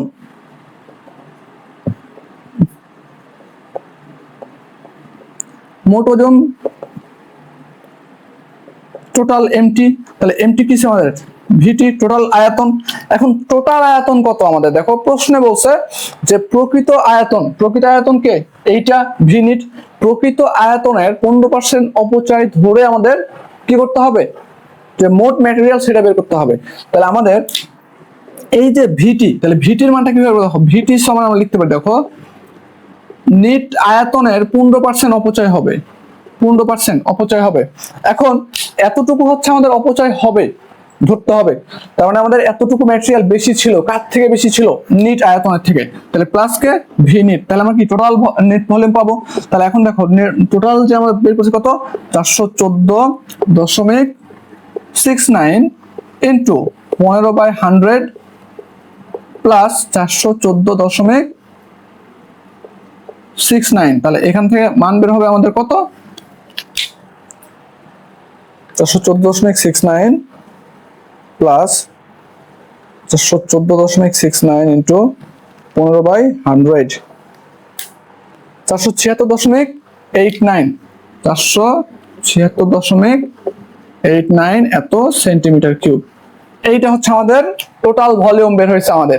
এটা কি বের হয়েছে আমাদের, এটা বের হয়েছে আমাদের টোটাল ভলিউম। তাহলে আমাদের মোট ওজন তাহলে কি হবে দেখো, যে আমাদের রো হচ্ছে কত, রো হচ্ছে আমাদের 7.8 ইন্টু টোটাল আয়তন কত পাইছি আমরা 476.89 7.89, তাহলে এখান থেকে যে কি মান বের হবে দেখো, এখান থেকে মান বের হবে ইন্টু 7.8, তাহলে আমাদের 3719.76 এত গ্রাম, তাহলে এটা কেজিতে করলে কত 3.719 এত কেজি। এটা হচ্ছে আমাদের অ্যান্সার। তাহলে আমাদের এখানে দুইটা অ্যান্সার চাইছে, তোমাদের এই ম্যাথটা কিন্তু বইয়ে ভুল করে সলিউশন করা আছে। ওকে, সো তোমরা হচ্ছে অবশ্যই এটা কারেকশন করে ফেলবা, কারণ একটা বিষয় দেখো যে এই যে ফিগারটা দেওয়া আছে তোমাদের বইয়ে, এটা হচ্ছে কি আমাদের ফাইনাল প্রোডাক্ট। সো যদি আমাদের এইটা হচ্ছে বানাইতে হবে, তাহলে এইটা যদি বানায় আমাদের মেশিনিং করব, তুমি যখন ধরো যে একটা তোমরা সবাই স্টেপ টার্নিং করছো পলিটেকনিকে first semester second semester machine of practice 1-2 এ, সো স্টেপ টার্নিং করার সময় আমরা যখন তোমার টার্নিং করি, ফ্রেশিং করি, তখন কিন্তু আমাদের ম্যাটেরিয়ালটা দেখো আস্তে আস্তে কমে যায় এবং আমরা ফাইনাল যে প্রোডাক্টটা পাই, সেই প্রোডাক্টটা কখনো কি মানে ওইটা তো ফাইনাল প্রোডাক্ট, ওইটার থেকে আমরা হচ্ছে ওই ম্যাটেরিয়াল যদি আমরা ওই সমপরিমাণের ম্যাটেরিয়াল নিই, তাহলে ওই সেম ম্যাটেরিয়ালটা বানাতে পারবো না। তাহলে আমাদের কি ওই ম্যাটেরিয়ালের চাইতে বেশি ম্যাটেরিয়াল নেওয়া লাগবে, তারপরে তো আমরা ফাইনাল প্রোডাক্ট পাবো। তো ঠিক সেরকমই এখানে তোমাদের এই যে নিট আয়তনটা বের করে এখান থেকে 15% বাদ দিছে, যেটা হচ্ছে তোমাদের সমাধানে ভুল করা আছে। ওকে, সো আশা করি তোমরা বুঝতে পারছো। সো আমরা তোমাদের যে ম্যাথটা করলাম এখন, এই ম্যাথটা তোমাদের সেমিস্টার ফাইনালের জন্য খুবই গুরুত্বপূর্ণ বা খুব ইম্পর্টেন্ট একটা কোশ্চেন। তার কারণ হচ্ছে যে তোমাদের এই রকম টাইপের ম্যাথগুলাই আসে, আর এই ম্যাথটা হয়তো বা ডাটা চেঞ্জ করে দিতে পারে আমাদের, কিন্তু আমরা ম্যাথ হুবহু কমন পাবো এমনটা না, তোমরা হুবহু কোথাও কমন পাও না, হয়তো বা তোমরা সেমিস্টার ফাইনালে কমন পাইতে পারো, বাট বাকি সব যতগুলো জায়গাতে পরীক্ষা দিবা সবগুলাতে হচ্ছে কি ডাটা চেঞ্জ থাকবে। ওকে, সো আমরা আরেকটা ম্যাথ করবো এখন। তো তোমরা স্ক্রিনে যে ফিগারটা দেখতে পাচ্ছ, আমাদের এই ফিগারের হচ্ছে ওজন নির্ণয় করতে বলছে, এবং এই যে আমাদের সেন্টার লেদ যেটা বলতেছি আমরা, এটা লেদ সেন্টার আমরা জানি। তো এই হচ্ছে লেদ সেন্টারের হচ্ছে ঘনত্ব দেওয়া হচ্ছে 7.8 গ্রাম পার সিসি। আমরা কি জানি, আমরা হচ্ছে ওজন সমান জানি, আমরা we know M equal to হচ্ছে রো ভি। জাস্ট এখানে শুধু ওজন চাইছে আমাকে, নিট ওজন বা তোমার হচ্ছে মোট ওজন চাই নাই। সো আমাদের এখান থেকে নিট ওজনই বের হবে। মোট ওজন চাইলে আমাদের বলে দিত মেশিনিং এর জন্য কত পার্সেন্ট অপচয় হয়েছে, তখন সেটা আমরা হচ্ছে যোগ করে কি করতাম, আমরা সেটা যোগ করে হচ্ছে আমরা মোট ওজন বের করতাম। তো আমাদের এখানে যেহেতু মোট ওজন বলে দেয় নাই, সো আমাদের এখান থেকে নিট ওজন বের করতে হবে। সো নিট ওজন বের করতে হলে দেখো আমাদের ভি, টোটাল ভি লাগবে। তাহলে এখানে কয়টা সেকশন আছে আমাদের, টোটাল আছে আমাদের 5টা সেকশন। তো দেখো এইটার হচ্ছে আমরা এই যে এইটুকু একটা এরকম একটা ফিগার আমরা দেখে আসছি সূত্রে, এইটা বি অপশন, এটা আমাদের, তারপরে হচ্ছে এটা সি ডি ই। তো আমরা টোটাল যে ভলিউম, তাহলে আমাদের হচ্ছে উই নো এগেইন আমরা লিখতে পারি again total volume equal to VA plus VB plus VC plus VD plus VE. So তোমরা এইখান থেকে এই জায়গাতে পরের লাইনে সবগুলো সেকশনের হচ্ছে সূত্র লেখা অঙ্ক এক লাইনে করে ফেলতে পারো, ঠিক আছে। বাট এক লাইনে করতে গেলে তোমরা হয়তো ভুল করবা, ক্যালকুলেটর চাপতে লেগে, এই জন্য আমি ভেঙে ভেঙে করে দিচ্ছি। ওকে, সো 1 নাম্বার এই যে এই ফিগারটা, এই ফিগারের ক্ষেত্রে ভি এ সমান আমরা কি লিখতে পারি বলো তো? আমরা এই ফিগারের ক্ষেত্রে ভি এ সমান আমরা যে সূত্র পড়ে আসছি একটু কি বলো, কেউ একজন বলো। আমরা পড়ে আসছিলাম 1/3, আচ্ছা 1/2 লিখে ফেলতেছে আর কি, 1/3 পাই আর স্কোয়ার ইন্টু এইচ অথবা এল বলতে পারো। হ্যাঁ, তো যেহেতু আমাদের লেন্থ বলতেছি তাহলে এল। ওকে, সো আমাদের এইখানে এখন এলটা লাগবে, আর এটা হচ্ছে কতটুকু আমাদের, আর এটা হচ্ছে এইটুকু হচ্ছে আমাদের এখানে, আর আমরা ফিগারে দেখছিলাম, আর এলটা হচ্ছে আমাদের এই অংশটুকু।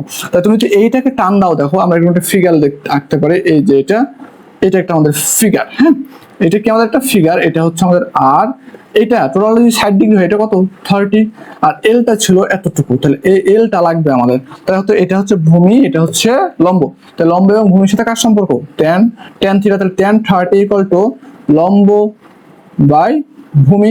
তাহলে এখান থেকে এল ইকুয়াল টু লিখতে পারি আমরা, আমাদের আর কত, টোটাল যদি ডায়ামিটার আমাদের 8 হয়, তাহলে আর হচ্ছে কত 4, তাহলে 4 ডিভাইডেড বাই tan 30, তাহলে tan 30 সমান এখান থেকে আমাদের কত আসে, আমাদের 6.93 সেন্টিমিটার, 6.93 সেন্টিমিটার এই মানটা আমাদের আসে। এটা হচ্ছে কি আমাদের এল, এটা কি আমাদের এল। তাহলে এখন এখানে মানগুলো বসাও, 1/3 ইন্টু পাই ইন্টু আর হচ্ছে কত 4 স্কোয়ার ইন্টু এল হচ্ছে 6.93 এইটা। তাহলে এখান থেকে কি আসবে, চলো আমরা ক্যালকুলেশন করলে পাই,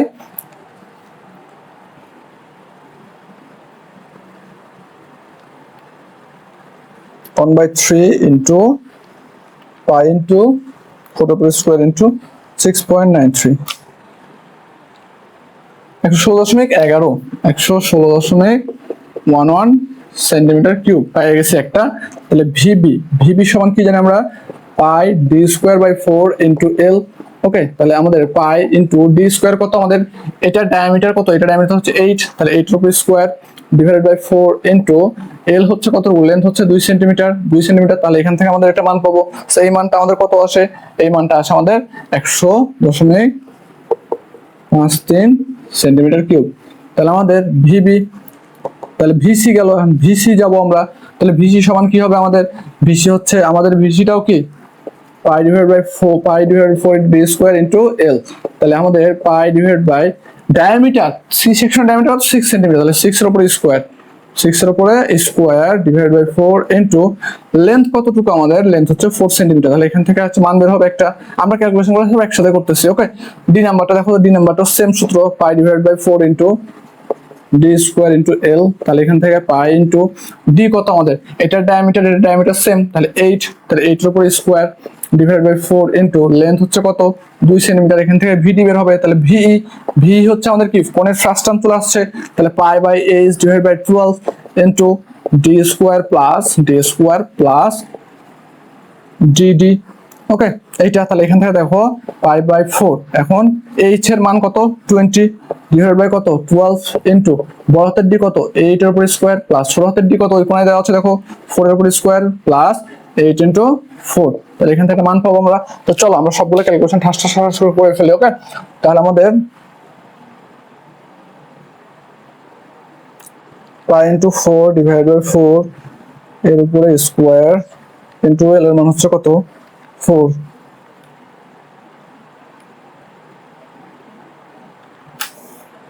36 পাই অর্থাৎ 113.097 সেন্টিমিটার কিউব।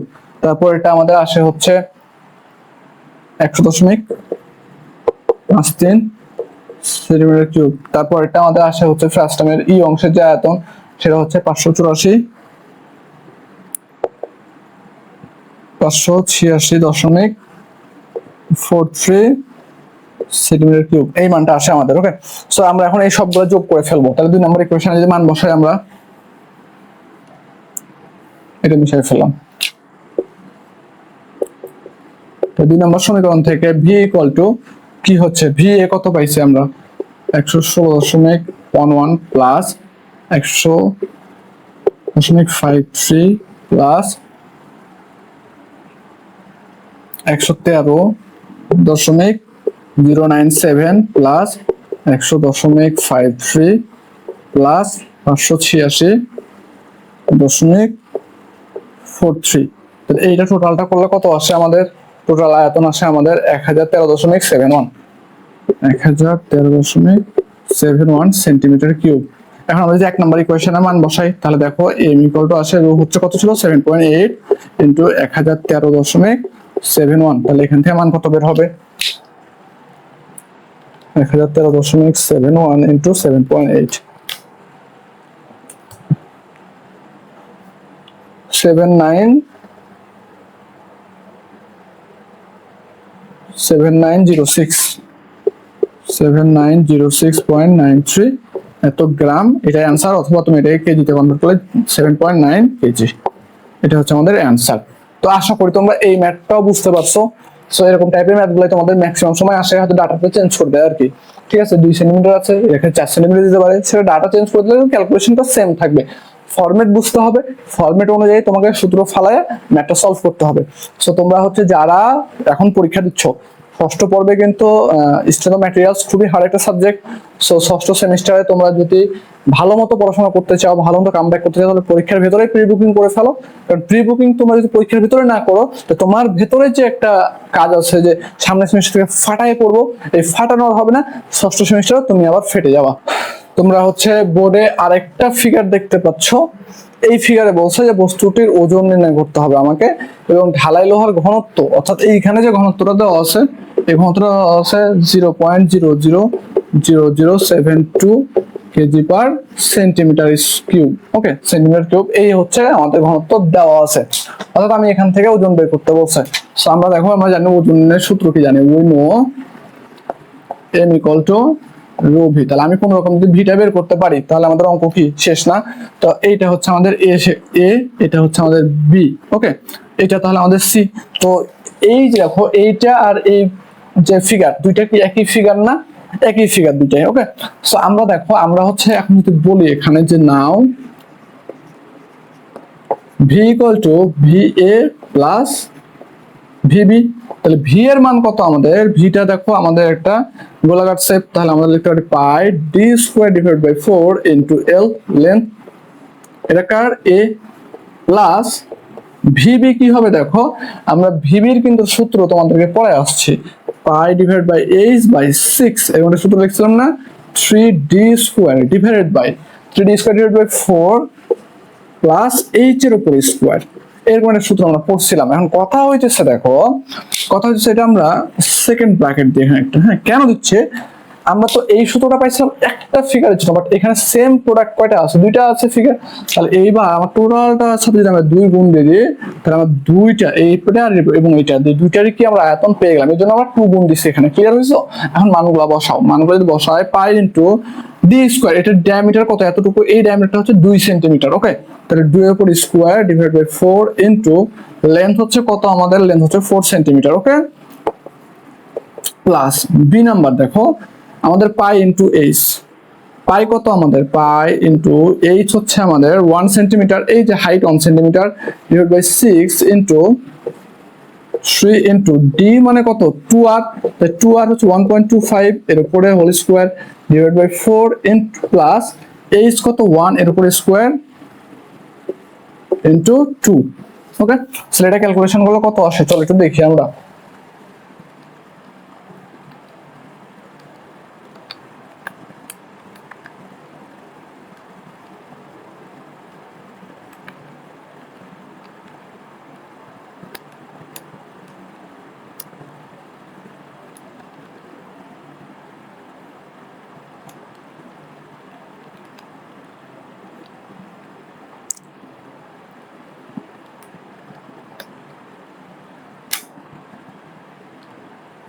আঠারো দশমিক বাউান্ন এত সেন্টিমিটার কিউব আসছে। তাহলে ওজন কত হবে? এক নম্বর ইকুয়েশনে মান বসাই আমরা, তাহলে ওজন হচ্ছে এম ইকুয়াল টু রো হচ্ছে কত? 0.0072 ইন্টু 18.52। তাহলে এইটা যদি আমরা গুণ করি তাহলে দেখো কত আসে, ইন্টু 0.0072 0.13 কত 134 কেজি, 0.134 কেজি। তাহলে আমরা বলতে পারি দেখো 0.1334 এত কেজি, এটা হচ্ছে আমাদের অ্যান্সার। এটা হচ্ছে কি আমাদের অ্যান্সার। এখন কেজি কেমনে আসলো?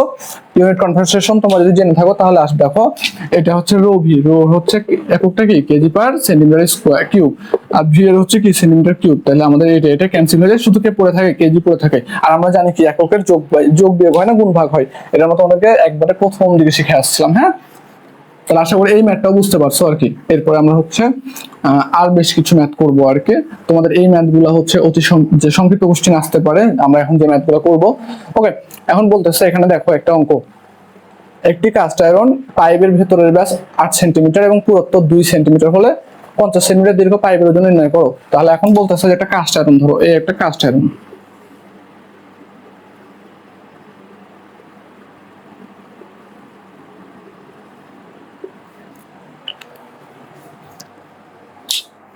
তো এই যে কাস্ট আয়রন বলতেছে, এই কাস্ট আয়রনের হচ্ছে আমাদের ভেতরের ব্যাস দেওয়া আছে, ইনার ডায়ামিটার দেওয়া আছে। ইনার ডায়ামিটার দেখো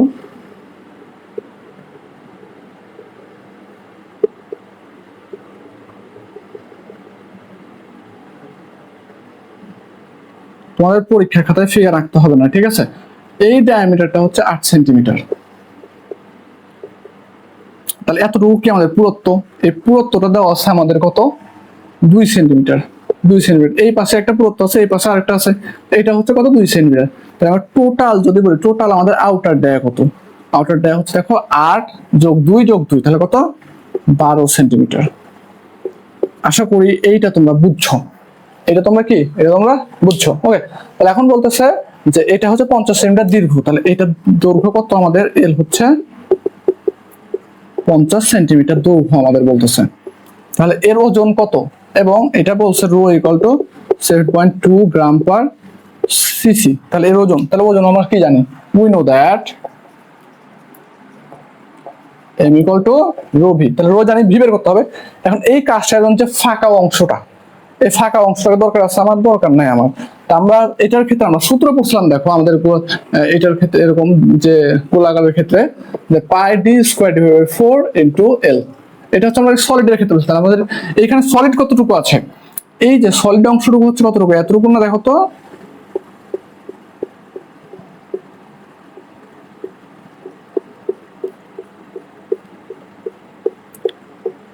যে আমি যতটুকু হ্যাচিং করতেছি এই অংশটুকু সলিড আমাদের, এই অংশটুকু আমাদের কি সলিড। তাহলে আমাদের সলিড থেকে আমাদেরকে ফাঁকাটুকু বাদ দিতে হবে। তাহলে ফাঁকাটুকু বাদ দিলে আমাদের সূত্রটা দাঁড়ায় এরকম, দেখো আমাদের বাইরের যে ডায়ামিটার ডি ধরলাম, তাহলে এইটা হচ্ছে আমাদের টোটাল, টোটাল ম্যাটেরিয়ালের হচ্ছে আমাদের কি আয়তন। এখন ফাঁকা অংশটুকুর আয়তন কি হবে, পাই ডি স্কোয়ার বাই 4 ইনটু কি এল, এটা ফাঁকা অংশের আয়তন হবে। তাহলে পুরো আয়তন থেকে ফাঁকা অংশটা বাদ দিই, তাহলে আমি মেন ম্যাটেরিয়াল পাবো। তাহলে এটা সূত্র আছে এরকম, দেখো pi by 4 into D square minus D square into হচ্ছে লেন্থ এল। তাহলে আমরা এখন এখানে মান বসাই যে rho into pi divide by 4 into D square minus D square into হচ্ছে এল। তাহলে আমাদের রো এর মান কত, আমাদের রো এর মান হচ্ছে 7.2 into pi divide by 4 into diameter কত, বড় ডায়ামিটার 12 উপর স্কোয়ার মাইনাস 8 উপর স্কোয়ার ইনটু লেন্থ হচ্ছে কত আমাদের 50। তাহলে এখান থেকে ক্যালকুলেশন করলে মান আসবে না আমাদের, কত আসে চলো দেখি, 7.2 into pi divided by 4 into 12 এর উপর স্কোয়ার মাইনাস 8 এর উপর স্কোয়ার ইনটু 15,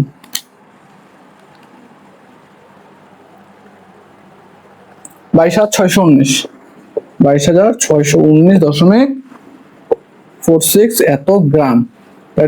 এটার অ্যান্সার রাখতে পারো তুমি, কেজি যদি কনভার্ট করো, কেজি কনভার্ট করলে 22 কেজি হবে আর কি, বুঝছো?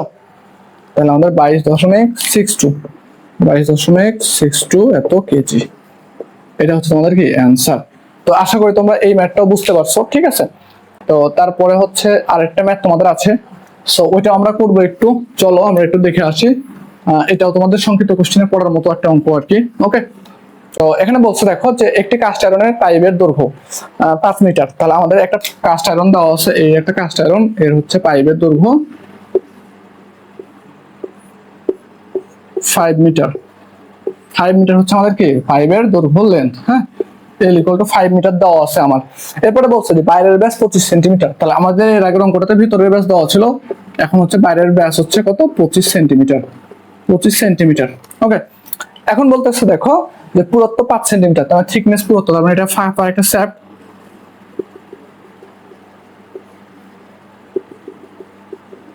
এইটা।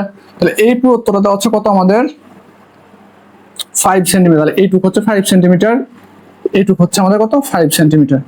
তাহলে আমাদের এখন তো ইনার ডায়ামিটার, এই ডায়ামিটারটা লাগবে, এই ডায়ামিটারটা ছোট হাতের দিতে, ছোট হাতের দিয়ে আমরা কি করছিলাম দেখো, একটু আগে আমরা লিখছিলাম, একটু আগে মুখোমুখি হিসাব করছিলাম, দেখো হ্যাঁ, যে ডি ইকুয়াল টু লিখছিলাম আমরা ছোট হাতের ডি প্লাস টি প্লাস টি, এটা লিখছিলাম। তাহলে আমরা এখন লিখতে পারি এই টি যোগ করলে 2টি হয়, তাহলে আমরা ডি করে লিখতে পারি বড় হাতের ডায়ামিটার মাইনাস 2টি। তাহলে বড় ডায়ামিটার হচ্ছে কত আমাদের 25 মাইনাস 2 ইনটু ছোট ডায়ামিটার কত 5, ওকে? থিকনেস কত 5, তাহলে এখান থেকে আমরা পাই কত 15 সেন্টিমিটার। আমাদের ইনার ডায়ামিটার কত 15 সেন্টিমিটার। এখন বলছে ওজন নির্ণয় করো, কি বলছে আমাদের ওজন নির্ণয় করতে বলছে। আমাদের ঘনত্ব আছে 7.2, ঘনত্ব কত আছে 7.2। তাহলে আমরা কি জানি, again m equal to rho V. তাহলে আমাদের রো হচ্ছে কত 7.2 ইনটু ভি কত pi divide by 4 into D square minus D square into হচ্ছে কি লেন্থ এল। আচ্ছা এখানে রোই রাখি, হ্যাঁ, পরে লাইনে মান বসে দিচ্ছি। তো রো হচ্ছে কত 7.2 ইনটু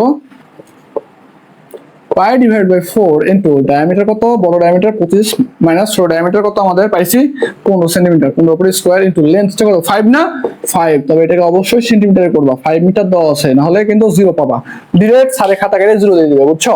তো 7.2 ইনটু